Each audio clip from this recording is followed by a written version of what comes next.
Hi, this is Erin from Blossy Bee. Welcome to my channel. The plan for this video is to use some excess clear resin up quickly to prevent an uncontrolled cure. And to do that, I'm going to use a silicone mould and mixing pots to reduce the epoxy resin's mass. And I'm going to work quickly to colour the resin, pour it into the mould, and then embellish afterwards when it's cured. When you have leftover resin and you want to use it, but it's getting towards the end of its pot time, which is the working time you have before it starts curing, you really do need to work very quickly. And the first thing you need to do is to break it down into smaller parts, so to reduce the mass. The smaller the mass of resin, the slower the exothermic reaction will be. So here I've just poured a little bit into 3 different silicone pots, and I've also popped a little bit into a silicone mould. So I'm just going to go ahead now and colour the different pots that I've set aside. The first one is this beautiful Pearlex powder in yellow, and I've decided that that is going to be sort of the main central colour. I have added quite a lot of pigment to this, probably more than I would normally, and almost certainly more than the manufacturers of the pigment and the resin would recommend. But I have worked with these products before and feel fairly confident in what I'm doing. The resin that I'm using today is River Art resin, which is a 2-to-1 epoxy resin. It does have an excellent working time, but the project I had been working on prior to this was doing lots of fiddly doming and little bits and pieces that just took way longer than I'd anticipated, and I had quite a bit left over. So you can see as I go through that this resin is really thickening, definitely thickening to the point where quite a lot of people might actually be tempted to stop. But I did want to show you how you can quickly and carefully keep working with this resin to get something out of it. I'm not loving the mess. I'm looking back now at that I created. I just didn't have any time to work as cleanly as I would like to. The main goal, as I said, is to split that bulk resin down into smaller pieces to reduce that reaction time, and then get it into the mould. So that's what I'm doing here. So the second colour that I used is called Duo Red and Blue, and it's a gorgeous, almost has like a lilac-y purple tint to it. And then the last one that I mixed up with that hot pink colour is called Flamingo Pink. The Pearlex powders are just beautiful, and they always give me a really lovely consistent finish. So as I'm doing this, I'm very conscious of the fact that the resin has now pretty much thickened to the point it's very difficult to even get it off the spatulas into the mould. And any of you that have done this before will know how stressful this can be. You literally have seconds to get the resin out and into the mould before it's just not possible anymore. And for those of you who are beginners to working with epoxy resin or just fairly new to it, once the curing process well and truly starts, that's it. There's no coming back from it.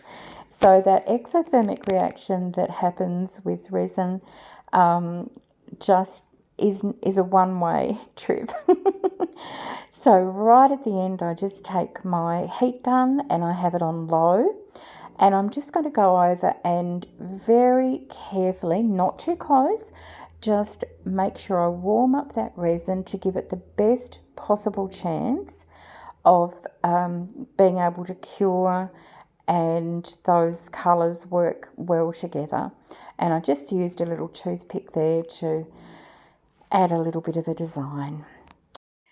So I was very happy with how it cured, and I'm going to go ahead and demold it, and then I'm going to find some embellishments that I think will go with it and enhance the piece, and then I'm going to give it a top coat or dome with resin. So the front and the back are equally beautiful. Very happy with that. So I love dragonflies. I always have loved dragonflies, and I had this little pack of embellishments here. So I went through and 3 different colours of dragonflies, and I ended up choosing this last one here. I thought the pinks in it perfectly picked up that gorgeous flamingo pink in the Pearl powders, and also of course that duo red and blue with that sort of lilac colour.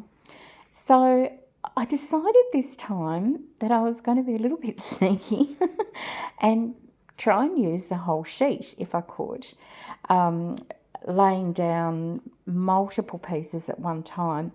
Normally I would pop down each piece individually, but I really liked the way that they were laid out on the sheet anyway, and I wanted to just see if I could do this to keep the patterns together, and I guess to minimise the amount of cutting and adhering that I have to do.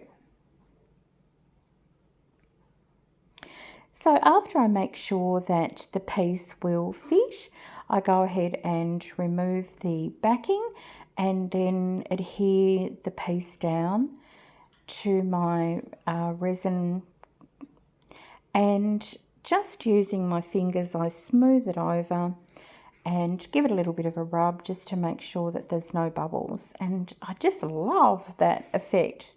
They really do look so pretty.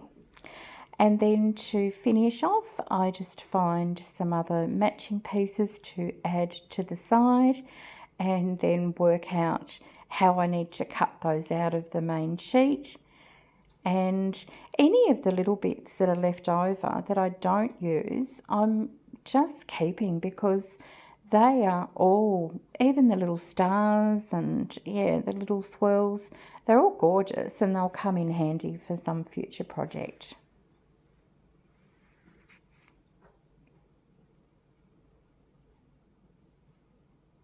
So once I'm happy with this little side piece here, I'm going to do the same, remove that backing and adhere it down. Okay, so now I'm ready to go ahead and pop on a top coat and a little bit of a dome. This will do 2 things. One is it will fill in where I've got a little bit of an inward curve where there wasn't enough resin in the initial pour to give me a nice flat surface, and it will also ensure that these embellishments stay down. And so I'm going to go ahead and use my favourite pixie dust from Just Resin, which gives that beautiful sheen. And the reason I do this is so that it minimises the chance of seeing any of the edges of that the acetate sheet once it's cured. And I add in also a little bit of this gold Midas touch powder, which is such a super fine sparkling pigment. It's just gorgeous. So those 2 together are going to give me lots of sparkle and dimension. So I just pour that all over. I usually let it just sit for a few seconds and see where it's going, make sure my table's level, and then I'm just going to gently push it towards the edge, making sure that it doesn't go over the edge, of course. We want to use that resistance there to keep the resin all in the same place. So for a project that I didn't know I was going to be making, because it was very last minute, I'm so happy with how this turned out. It is super pretty, super sparkly. As I said, it was very stressful trying to use up that resin in such a short time, and just proves how it's always handy to have a few different molds or pigments on hand.